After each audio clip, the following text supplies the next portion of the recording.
PF ખાતાધારકો માટે સૌથી મોટા અને રાહતના સમાચાર આવ્યા છે. હવે પ્રોવિડન્ટ ફંડમાંથી 100% સુધીની રકમ ઉપાડી શકાશે. ઈપીએફઓના આ નિર્ણયથી 7 કરોડ સભ્યોને ફાયદો થશે. ખાતામાં 25% બેલેન્સ જાળવી રાખ્યા બાદની તમામ રકમ હવે તમે ઉપાડી શકશો. પીએફને લગતા 13 જટિલ નિયમો હવે દૂર કરવામાં આવ્યા છે.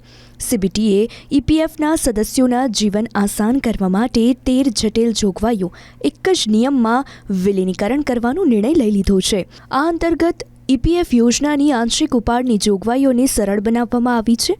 ઉપાડ માટેના ખર્ચને 3 શ્રેણીમાં વર્ગીકૃત કરાયા છે, જેમાં આવશ્યક રહેઠાણોની જરૂરિયાતો અને ખાસ પરિસ્થિતિઓનો સમાવેશ થાય છે. ઈપીએફઓના નિયમોમાં ફેરફાર કર્યા બાદ હવે પીએફ ધારકો 100% રકમ ઉપાડી શકશે, જેમાં લોકોને શિક્ષણ માટે 10 વખત અને લગ્ન માટે 5 વખત રૂપિયા ઉપાડવાની પરવાનગી આપી છે. તમામ આંશિક ઉપાડ માટે લઘુત્તમ સેવા આવશ્યકતા પણ ઘટાડીને માત્ર 12 મહિના કરવામાં આવી. ઈપીએફઓએ એમ પણ જણાવ્યું કે પેન્શન સંસ્થાએ પેન્ડિંગ કેસ અને ભારે દંડ ઘટાડવા માટે વિશ્વાસ યોજના શરૂ કરી છે. હાલમાં પેન્ડિંગ દંડની રકમ ₹2,406 કરોડ અને 6,000થી વધુ કેસ છે, જ્યારે હવે પીએફ ડિપોઝિટ માટે મોડું થતાં દંડની રકમ ઘટાડીને દર મહિને 1% કરવામાં આવી છે.